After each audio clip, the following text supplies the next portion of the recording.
পুলসিরাতের কথা শুনেছেন না? পুলসিরাতের মধ্যে, দুনিয়ার মধ্যে যারা চাটুকার, যারা প্রতারক, তারা ওই পুলসিরাতকে কোনো অবস্থায় অতিক্রম করতে পারবে না। ওইখানে কোনো চালাকি চলবে না, ওইখানে আমলের পাল্লার জোর থাকতে হবে।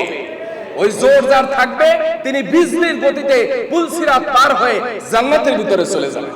কিন্তু ওইখানে কি ভিন্ন কোনো পথ থাকবে? ভিন্ন কোনো পথ যদি না থাকে, একটাই যদি সেতু থাকে, সেই সেতুই যদি আমাকে পারাপার হতে হয়, তাহলে নবীর আদর্শের ব্যাপারে আমাদের কারো কোনো দ্বিধা থাকতে পারবে না। রাজি আছি সবাই? আল্লাহ পাক আমাদেরকে নবী মুহাম্মদ সাল্লাল্লাহু আলাইহি সাল্লামকে একমাত্র নেতা হিসাবে মানার তৌফিক দান করেন। আমরা বলি আমিন।